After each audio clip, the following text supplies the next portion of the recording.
तो आदाब, नमस्कार, गुड इवनिंग, सत श्री अकाल। एक बार फिर आप तमाम लोगों का स्वागत है क्राइम तक की कहानी के इस एपिसोड में। उम्मीद है पूरी फैमिली अच्छी होगी, अपना ख्याल रख रही होगी। कई बार कई ऐसी ऐसी चीज़ें होती हैं कि जिसे सोचने के बाद या जिस पर आप ध्यान से गौर करें तो उसमें बहुत सारी चीज़ें निकलेंगी। आपको लगता है ये नहीं होना चाहिए, ऐसा होना चाहिए।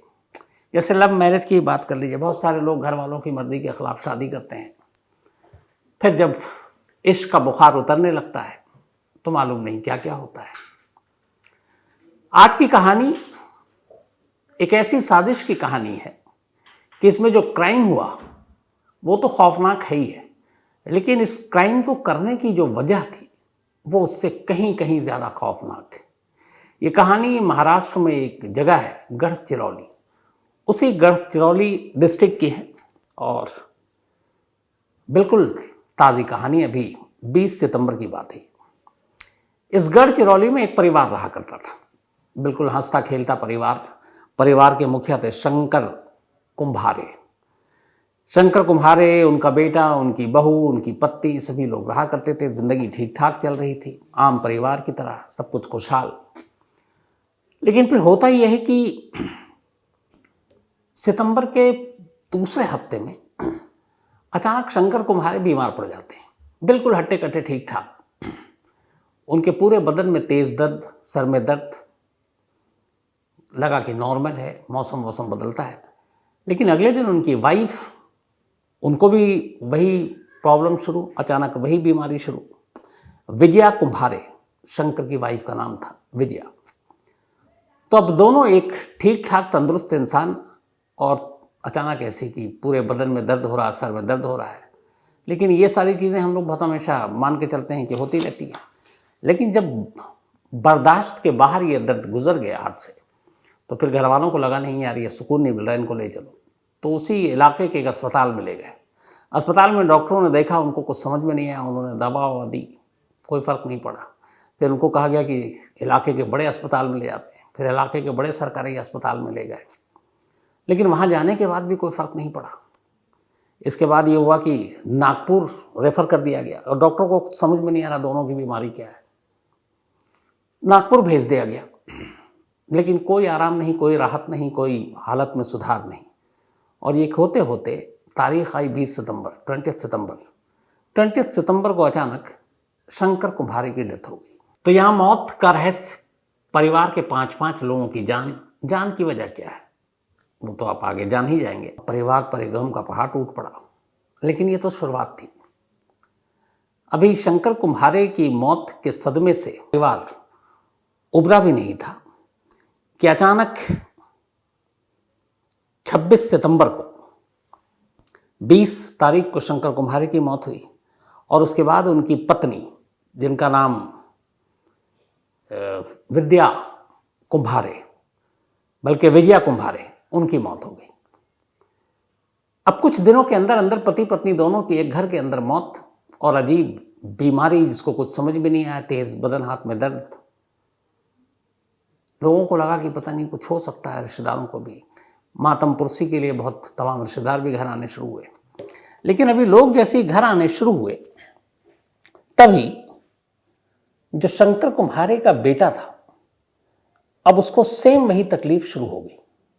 उसके हाथ पैर में भी दर्द, उसके सर में भी दर्द, और कोमल उसका नाम, बल्कि बेटी शंकर कुम्हारे की शादीशुदा बेटी, उसके भी तमाम वही तकलीफें।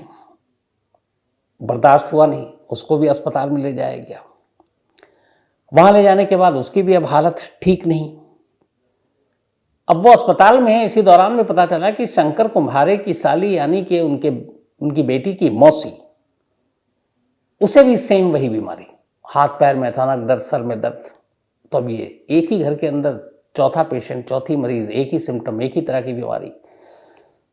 चूंकि उधर माँ बाप की डेथ हो गई थी, शंकर और उनकी पत्नी की, विजया की, तब उनकी बेटी और फिर मौसी बेटी की ये बीमार पड़े। तो लगा कि क्या अचानक इस घर में हो गया है। लेकिन इसके बाद यहीं पे मामला रुका नहीं। अब जो उनकी मौसी थी, उनके एक और बच्चे, उसकी भी तबीयत वैसे ही बिगड़ने लगी, सेम सिम्टम। अब 2 लोगों की मौत हो चुकी है एक ही तरह की बीमारी से, और 3 लोग अब उसी बीमारी के चपेटे में हैं और तीनों अस्पताल में। और पिछला ये इतिहास ये बता रहा है कि वो भी अस्पताल में गए, 3-3 अस्पताल बदला, लेकिन कोई फर्क नहीं पड़ा, हालत में कोई सुधार नहीं आई। तो आखिर ऐसी कौन सी रहस्यमय बीमारी थी? अभी घर वाले और पूरा मोहल्ला, रिश्तेदार सब परेशान ही थे कि अलग अलग अस्पतालों में, घर में देखो इतना बड़ा हादसा हुआ, घर के 2 गार्जियन, माँ बाप की मौत हो गई, फिर उनकी बेटी, मौसी, एक बच्चे, इन सब की भी हालत ख़राब है। अब इसके बाद एक एक कर और ख़बर आनी शुरू हुई। शंकर की बेटी, उनकी मौत हो गई अस्पताल में, उनकी साली, उनकी मौत हो गई अस्पताल में, और एक बच्चा, उसकी भी अस्पताल में मौत हो गई। 20 सितंबर से शुरू हुआ ये मौत का सिलसिला 10 अक्टूबर तक चला। ये अभी अक्टूबर का महीना चल रहा है। अब 20 दिन के अंदर अंदर एक ही परिवार के 5 लोगों की मौत हो गई। पूरा परिवार, पूरा खानदान हैरान। डॉक्टर भी किसी की बीमारी के बारे में कुछ पता ही नहीं कर रहे हैं। अब वहाँ ये र्यूमर फैल गया कि ये जादू टोना का मामला है, किसी ने झाँक फूंक वूक मार रहा है, या फिर इनके ऊपर कुछ साया, जादू टोना, किसी ने दुश्मनी में कर रखा हो। और आमतौर पर ऐसी चीज़ें बड़ी तेज़ी से फैलती हैं। शायद इसी चीज़ को मानकर सब खामोश हो जाते हैं। 5 मौत 20 दिन के अंदर, और सारे हट्टे कट्टे लोग, और एक ही तरह के सिम्टम, एक ही बीमारी, हाथ पैर और सर में दर्द, और उसके बाद एक एक करके दम तोड़ना। कोई भी अस्पताल उनकी बीमारी को पकड़ नहीं पाया। लेकिन अब हुआ ये कि 5 मौत के बाद शंकर का एक बेटा दिल्ली में नौकरी करता है। वो जब उसके पिता की मौत की खबर आई 20 सितंबर को, तो वो गढ़चिरौली पहुंच गया दिल्ली से। उसके बाद वहीं था। फिर माँ की मौत हो गई। तो माँ की मौत के बाद पिता और माँ सारे अंतिम संस्कार और बाकी सारी रस्में पूरी करने के बाद वो दिल्ली लौट आया। लेकिन जब वो दिल्ली लौटा तो अचानक उसे भी सेम वही बीमारी शुरू हो गई। हाथ पैर में दर्द, सर में दर्द, अचानक। अब उसे ये पता था उसके माँ बाप को क्या हुआ था। अब वो घबरा गया। उसने अपने घर में बताया, अपने भाई को बताया। इसके बाद घबराहट में उसने दिल्ली के एक अस्पताल में जाकर खुद को एडमिट करा लिया। अब गांव तक ये खबर पहुंची। अब हड़कंप मच गया कि अब तक जो जो लोग इस बीमारी की चपेट में आए, सारे मारे गए। अब ये बेटा है घर का, लगता है अब इसकी बारी है। इस दौरान में एक इनके दूर के रिश्तेदार थे, वो गांव आए थे मातमपुरसी के लिए। मातमपुरसी के बाद वो चले गए। जाने के बाद अचानक उनकी भी वही हालत, सारे हाथ पैर में दर्द, सर में दर्द। अब घबराहट में, चूंकि सच्चाई सब पूरे ये फैल चुकी थी बात, वो भी अस्पताल में दाखिल। एक ड्राइवर था जो इनके एक रिश्तेदार जो मातमपुरसी के लिए आए थे, वो भी साथ आया था। 2-3 दिन घर पे रहा था। वो ड्राइवर वापस लौटा अपने इलाके में, सेम सिम्टम उसको भी शुरू। 5 मौत हो चुकी है। 3 लोग जो करीब उस घर में रहे, अब उन तीनों को यही सिम्टम। अब समझ में नहीं आ रहा है कि ये हुआ क्या अचानक। और अब हर की नज़र ये है कि ये जो बाकी 3 हैं, इनका क्या होगा। 5 मौत हो चुकी, क्या 8 होगी। इसी दौरान में इसी घर में जो घर की बहू थी, उनकी एक मामी, उनकी मामी का हस्बैंड, वो भी आया था मातमपुरसी के लिए। उसे भी सेम सिम्टम, वो भी जाकर अस्पताल में भर्ती हो गया। तो अब 9 हो गए ये केस कि 5 की मौत हो चुकी, 4 और। कुछ समझ में नहीं आ रहा। झाड़ फूक की बात लोकल थाने तक पहुंची। पुलिस वालों ने कहा इस इलाके में ऐसा होता है, लेकिन ये हो सकता है कोई रहस्यमय बीमारी हो। फिर भी पुलिस ने कहा कि चलो जहाँ जहाँ पोस्टमार्टम हुआ उसकी रिपोर्ट देखते हैं। अब जो पोस्टमार्टम रिपोर्ट मंगाई पुलिस ने, क्योंकि 5 मौत रहस्यमय तरीके से हुई थी और लोगों की खानापूसी, लोगों की बातें पुलिस तक पहुंची। पुलिस ने खुद इसको इन्वेस्टिगेट करना शुरू किया, क्योंकि अभी तक कोई मान कर नहीं चल रहा है कि इसके पीछे कोई साजिश हो सकती है। तो 5 जो मौत हुई उसकी पोस्टमार्टम रिपोर्ट आई। पुलिस रिपोर्ट देखकर चकरा गई। पोस्टमार्टम रिपोर्ट में ये लिखा है कि इन 5 की मौत पड़ने से हुई और ऑर्गन फेलियर से हुई। अब सवाल ये था कि 5 की उम्र अलग अलग, 5 किसी बीमारी से ग्रसित नहीं है। अलग अलग वक्त में एक ही परिवार के 5 लोग जो एक ही घर में हैं, एक ही तरीके से मौत कैसे हो सकती है। हार्ट फेलियर और मल्टीपल ऑर्गन फेलियर, यानी कि मानव अंगों ने काम करना बंद कर दिया। अब इस रिपोर्ट को देख के पुलिस और उलझ गई। पुलिस ने डॉक्टरों को कांटेक्ट किया, बोला कि ये क्या है। डॉक्टर मौत की और कोई वजह बता नहीं रहे। अब ये ऐसी वजह है जिस वजह पे कोई शक भी नहीं किया जा सकता। दिल का दौरा पड़ने से किसी की मौत हुई, रिपोर्ट में आ गई, तो आप क्या शक करोगे। किसी अंग ने काम करना बंद कर दिया तो आप क्या शक करोगे। तो पुलिस को लगा कि सही मानों में ये, हालांकि ये तो हो रहा है डाउट कि यार 5-5 लोगों की एक ही तरीके से मौत और सारे एकदम तंदुरुस्त ठीक ठाक, कुछ गड़बड़ है। अब इधर ये है कि जो बाकी 4 लोग बीमार हैं, सारी दुआएं मांगी जा रही हैं कि वो ठीक ठाक हों, उनका इलाज चल रहा है। इसी दौरान में पुलिस ने जब ये सारी चीज़ें देखी तो एक डॉक्टर ने कहा कि इन सभी के लिप्स थोड़े थोड़े से काले थे और बाकी कोई ऐसी चीज़ हमें नज़र नहीं आ रही है कि जिससे हम डाउट करें। लेकिन पुलिस को लगा कि नहीं, कुछ तो गड़बड़ है, क्योंकि अगर इस रिपोर्ट में मौत की वजह तो क्लियर नहीं थी, लेकिन एक तरह से मौत सभी की हुई, अलग अलग उम्र के लोगों की, ये एक डाउट क्रिएट हो गया पुलिस के लिए। और ये गढ़चिरौली पुलिस ने बड़ा दिमाग लगाया इस पर खुद से। आमतौर पर ऐसे केस को पुलिस भी कहती चलो छोड़ो, पुलिस ने कहा कुछ तो गड़बड़ है। अब पुलिस ने पूरे परिवार की कुंडली खंगालनी शुरू की जाकर अब उस घर में पूछताछ करने का फैसला किया। परिवार में बचा ही कौन, एक बेटा वहां एडमिट है। घर में एक बहू थी। पुलिस की टीम पहुंची, पढ़ी लिखी बहू। जब पुलिस वहां पहुंची, अब चूंकि घर में एक परिवार में 5 लोगों की जब मौत हो जाए और 3-4 लोग एडमिट हों, तो आप उस घर के लोगों की हालत समझ सकते हैं। तो उसमें भी पुलिस भी होती है, इंसान है, कैसे बात करे, क्या पूछे। लेकिन फिर भी पुलिस को अपनी ड्यूटी निभानी थी, उसने पूछताछ की। लेकिन जब पूछताछ करने लगी तो पुलिस ने देखा कि यार ये जो घर की बहू है, इसका रवैया बड़ा अजीब लग रहा है। मतलब सास ससुर, कई लोगों की मौत हो गई, वो बहुत नॉर्मल बात कर रही है। दूसरा, उसको हेल्थ को देख करके ये बिल्कुल ठीक ठाक है। अब यहाँ पर यह था कि अगर इस घर में जादू टोना टोटका भूत प्रेत जो भी है या कोई और चीज़ है, एक एक कर लोग बीमार पड़ रहे हैं। जो दूर से मातम पुरसी के लिए आए वो भी लौटकर बीमार पड़ गए, लेकिन उसी घर में उसी छत के नीचे रहने वाली ये इकलौती ऐसी बहू है, इकलौती ऐसे इंसान है जो बिल्कुल फिट है। तो ऐसा कैसे? अगर किसी एक घर में कुछ किया गया हो तो सभी शिकार बनेंगे, लेकिन ये बहू कैसे बच गई? अब यहाँ पर पुलिस को डाउट पहली बार हुआ, लेकिन हालात ऐसे थे कि उससे सख्ती से कुछ पूछताछ नहीं कर सकते थे। पुलिस ने अपनी टीमें लगाई अलग अलग और इस बहू के बारे में अब जानकारी इकट्ठी करनी शुरू की कि आखिर ये है कौन। तो जब इकट्ठी करनी शुरू की तो बड़ी अजीब अजीब चीज़ें सामने आई। पहली, इस लड़की का नाम या इस घर की बहू का नाम संघमित्रा था। संघमित्रा एक कृषि विद्यालय, एग्रीकल्चर यूनिवर्सिटी या कॉलेज में पढ़ाई करती थी और उस कॉलेज की वो टॉपर थी। एग्रीकल्चर यूनिवर्सिटी या कृषि विश्वविद्यालय में तमाम चीज़ें पढ़ाई जाती, खेत कैसे पेड़ पौधों को सुरक्षित रखें, तमाम कीटनाशक दवाएं, तमाम जहर। तो जब पुलिस के पास ये जानकारी आई कि ये जो बहू है ये एग्रीकल्चर यूनिवर्सिटी से पास आउट है और टॉपर है, तो पहली चीज़ जो दिमाग में आई कि फिर इसे तमाम पॉइजन्स के बारे में जानकारी होगी।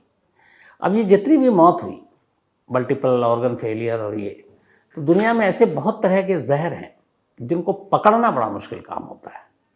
तो इसीलिए किसी पोस्टमार्टम रिपोर्ट में पॉइजन नाम की तो चीज़ ही नहीं आई। अब एक तरह से मौत, तो ये कड़ी कहीं जुड़ गई, अचानक क्लिक कर गई।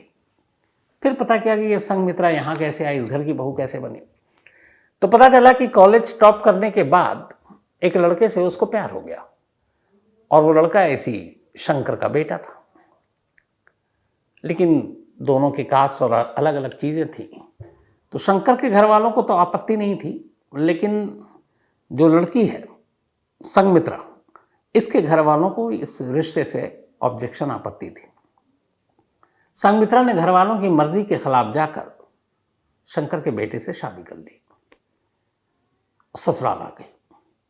माँ बाप को ये शादी इतनी बुरी लगी कि संघमित्रा के माँ बाप ने नाराज़गी में कि उनकी बेटी ने ऐसा कदम उठाया, उनके गांव में उनका सर झुक गया, शर्म के मारे उनके हिसाब से, या सदमे में कि उनकी बेटी ने उनका कहा नहीं माना और अपनी मर्जी से शादी कर ली, संघमित्रा के माँ बाप दोनों ने सुसाइड कर लिया। दोनों ने अपनी जान दे दी। जब जान दी संघमित्रा को, तब उसके बाद पहली बार थोड़ा सा एहसास हुआ कि उसने शायद गलत कदम उठाया। उसे माँ बाप की मर्जी के खिलाफ शादी नहीं करनी चाहिए थी। लेकिन अब ये तो हो चुका था, अब वो ससुराल आ गई। अब ससुराल में रहने लगी। एक लड़की जो ससुराल आती है, बहुत सारे रंग ढंग, आपको रहन सहन, कस्टम, बहुत सारी चीज़ों के साथ आपको एडजस्ट करना होता है। मैं समझौता नहीं कहूँगा, एडजस्ट, कि आपकी एक आज़ाद ज़िंदगी अलग होती है, लेकिन जब आप ससुराल में होते हैं तो आपके रिश्ते नाते, सास ससुर ननद, ये सारी चीज़ों को निभाना होता है। तो जो संघमित्रा थी वो इसमें एडजस्ट नहीं कर पाई। जब एडजस्ट नहीं कर पाई तो थोड़ा सा मनमुटाव शुरू हो गया। अब मनमुटाव शुरू हुआ तो फिर उसे एहसास होने लगा कि क्या उसने गलत कदम उठाया। उधर उसकी शादी की वजह से उसके माँ बाप ने खुदकुशी कर ली थी, ये बात हमेशा उसके दिमाग में रहती थी। तो इन सारी चीज़ों ने मिलकर धीरे धीरे उसे एक अजीब इंसान बना दिया। उसे लगा कि जिस वजह से मेरे माँ बाप ने अपनी जान दे दी और मैंने अपनी खुशी के लिए जहाँ आई हूँ, मुझे वहाँ भी खुशी नहीं मिल रही है, और शायद इन सब चीज़ों के लिए बहुत तरह के रास्ता निकाल सकती थी। लेकिन उसने कहा कि नहीं, ये गलत किया है। उसके बाद उसने एक खौफनाक फैसला लिया। उसने कहा कि अब मेरे माँ बाप की आत्मा को शांति तभी मिलेगी जब मैं इन लोगों को एक एक कर मार दूँ। अभी पता नहीं कहाँ, कैसे, क्या वजह, कितना आप इसको जस्टिफाई, मतलब एक बेवकूफ़ी वाली बात, लेकिन वो कहते हैं कि जब क्राइम करता है तो आदमी दिमाग अंधा हो जाता है। इस दौरान में उसकी एक मामी है, मामी भी उसको मिलती है, और मामी का इशू ये था कि जिस जगह पे शादी की थी संघमित्रा ने, वहाँ पे कुछ ज़मीन का झगड़ा चल रहा था संघमित्रा के ससुराल वालों से। मामी चूँकि करीब थी संघमित्रा की, और मामी ही एक, अब उसकी ख़ानदान में इकलौती थी। माँ बाप की खुदकुशी के बाद सभी ने संघमित्रा से अपने रिश्ते तोड़ लिए थे। तो अब मामी उसके करीब आ गई, उसकी इमोशन, उसकी हमदर्दी का फ़ायदा उठाया, और फिर ज़मीन का मसला था तो संघमित्रा ने उसको अपनी सारी चीज़ें बताई। उसने कहा जिससे मैंने शादी की, मेरे माँ बाप ने खुदकुशी कर ली, यहाँ मुझे वो चीज़ें नहीं मिली, शादी के बाद ज़िंदगी बदल गई, मैं इन सब से आज़ाद होना चाहती हूँ, और ये आज़ादी तभी मिलेगी मैं जब सबको मार डालूँ। मामी का भी इसमें भला हो रहा था कि सब मर जाएंगे तो जो ज़मीन का झगड़ा है वो सब ख़त्म, ज़मीन हमारे से आएगा। मामी ने कहा ठीक है, मैं तुम्हारे साथ हूँ। अब चूँकि संघमित्रा एग्रीकल्चर यूनिवर्सिटी से पढ़ी थी, सारे पॉइज़न के बारे में जानकारी थी, नाम नहीं लूँगा, उसने एक पॉइज़न को चुना। वो ऐसा पॉइज़न था जो गंधहीन था, जिससे कोई स्मेल नहीं आती थी, जो रंगहीन था, जिसको किसी भी चीज़ में मिला दो उसका रंग दिखाई ही नहीं देगा, पानी में मिला दो तो पानी ही लगेगा। तो वो चूँकि एक एग्रीकल्चर यूनिवर्सिटी की थी और कीटनाशक और ऐसे जहर के बारे में जानकारी, पॉइज़न को चुनने के बाद अब उसका काम ये हो गया कि वो हर दिन थोड़ी थोड़ी मात्रा में पानी में, खाने में, चाय में, हर चीज़ में वो मिलाकर घर के जितने मेंबर थे सबको देती रहती। इत्तेफाक से शंकर की जो साली थी वो आई हुई थी सितंबर में, वहीं रह रही थी, उसने उनको भी देना शुरू किया, उनका बच्चा था उसको भी देना शुरू कर दिया, माँ बाप को भी दिया। पति घर में था नहीं, बाहर रहता था, भाई एक दिल्ली में रहता था, तो इन सबको देना शुरू कर दिया। धीरे धीरे धीरे उस जहर का असर होना शुरू हुआ, और सेकंड वीक ऑफ अक्टूबर के दूसरे हफ्ते में उस जहर ने अपना असर दिखाना शुरू किया। उसके सिम्टम वही थे जो शुरू में आपको बताए। इसके बाद एक एक कर 20 दिनों के अंदर संघमित्रा और उसकी मामी ने मिलकर 5 लोगों का कत्ल कर दिया। बाद में चूँकि अब ये पता चल गया कि ये पॉइज़न था, तो जो और लोग अस्पताल में थे वहाँ फ़ौरन खबर की गई। तो अब तक तो यही पता नहीं था ये बीमारी क्या। अब जब पता चला कि इस नाम का ये पॉइज़न दिया गया, तो डॉक्टरों को जब पता चला, उन्होंने उस हिसाब से उसकी ट्रीटमेंट शुरू की। तो अभी जो लेटेस्ट है वो रिपोर्ट वो ये है कि जो लोग खासतौर पर 3 जो अस्पताल में हैं वो ठीक है। एक चौथा जो है वो इसी संघमित्रा की मामी का पति था। और ये जब सारी चीज़ें एक एक कर जब बाकी लोग एडमिट होने लगे तो अचानक एक दिन उसने भी कहा कि मुझे ऐसी सिम्टम आ रहा है, हाथ पैर में, सर में तेज़ दर्द हो रहा है। सब लोग घबरा गए। अब उसको ले जाकर अस्पताल में एडमिट करा दिया। अब पुलिस जो तफ्तीश कर रही है, तो जब डॉक्टरों से पूछताछ की तो पता चला कि ये तो नॉर्मल है। तो ये ड्रामा करने के लिए अस्पताल में एडमिट हो गया कि मैं भी इसका शिकार हूँ। तो अब पुलिस फिलहाल ये जांच कर रही है कि क्या संघमित्रा और उसकी मामी के अलावा उसका ये जो मामा है ये भी इस साजिश का हिस्सा है। क्या इसे पूरी जानकारी थी, या पहले थी या बाद में थी। तो उसी के बाद फिर उसकी गिरफ्तारी का भी जो है वो बारी आएगी। फिलहाल संघमित्रा और उसकी मामी दोनों पुलिस कस्टडी में हैं और ये केस परसों ही खुला है, क्योंकि अक्टूबर में ही ये सारी चीज़ें 20 सितंबर से शुरू हुई, 10 अक्टूबर तक मौत का सिलसिला चलता रहा। तो अब देखिए, एक टॉपर बहू एक घर की, जिसने पहले अपने माँ बाप को नाराज़ किया, नाराज़ करके शादी की, फिर जिस माँ बाप की मौत के बाद ससुराल में रहने लगी, उस इश्क और ससुराल से भी उसका मतलब मन भर गया। चाहती तो ससुराल वालों को छोड़कर आराम से तलाक लेकर कहीं जा सकती थी, एक नई ज़िंदगी बसाती, आज़ाद रहना चाहती थी, आज़ाद रहती। लेकिन जब दिमाग जुर्म के रास्ते पर चलता है तो फिर सिर्फ बुरा ही सोचा जाता है। तो एक शादी के फैसले ने एक पूरे परिवार को उजाड़ दिया। ये थी आज की कहानी।